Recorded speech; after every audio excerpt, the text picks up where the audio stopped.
बिस्मिल्लाहिर्रहमानिर्रहीम। अस्सलाम वालेकुम। उम्मीद करता हूँ तमाम लोग खैरियत से होंगे, ठीक ठाक होंगे और आप लोगों के लिए दुआएं करता हूँ। मैं इस टाइम आप जानते हैं कि मैं काउंसलिंग के हवाले से मैं यूएई में मौजूद हूँ और जून का महीना मेरा काउंसलिंग के हवाले से यूएई में गुजरेगा। मेरी हमेशा कोशिश होती है कि मैं आप लोगों को अपडेट दूँ और अपडेट के हवाले से कोई भी ऐसी बात नहीं होनी चाहिए कि आपकी ज़िंदगी में एक मसला आ जाए।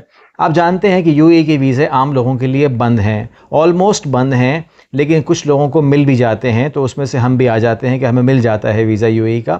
तो ये तमाम चीज़ें अपनी जगह, लेकिन जिन लोगों को नहीं मिल रहे वो फ्रस्ट्रेट होकर के यहाँ पर कंपनी का वीज़ा, पार्टनर वीज़ा, फ़लाँ वीज़ा के चक्कर में कंपनियाँ खोल लेते हैं। कंपनी खोलना तो मुश्किल नहीं है, कंपनी खोलने का और मसला है।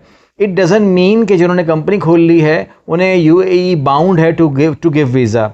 क्योंकि आप फेसबुक पे जाते हैं, तमाम जगह पे जाते हैं, आपको वहाँ पर पीआरओज़ मिलते हैं, वो आपको बोलते हैं कि जी कंपनी खुल जाएगी, कंपनी खुल जाती है, आपको डॉक्यूमेंट मिल जाते हैं, फिर आप कहते हैं मेरा वीज़ा, उसके बाद वो बंदा कहता है ये मेरा काम नहीं है, वीज़ा गवर्नमेंट नहीं दे रही है तो मैं क्या करूँ।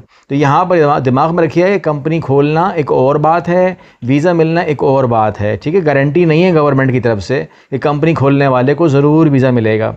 तो एहतियात कीजिए। यहाँ पर बहुत ज़रूरी है कि आप किसी मुस्तनद आदमी से बात कीजिए, जो भी आप इस पर ट्रस्ट करते हैं उससे बात कीजिए। फेसबुक पे या इधर उधर रैंडम किसी के साथ बात मत कीजिए, वो सिर्फ आपको 10-12 हज़ार 15 हज़ार के नीचे लेकर आएगा, वो भी दरहम में। ठीक है, तो मुनासिब बात नहीं है, एहतियात कीजिए। जिस तरह भी आप आना चाहें आप आ सकते हैं, लेकिन तरीके से। अगली वीडियो मिलते हैं।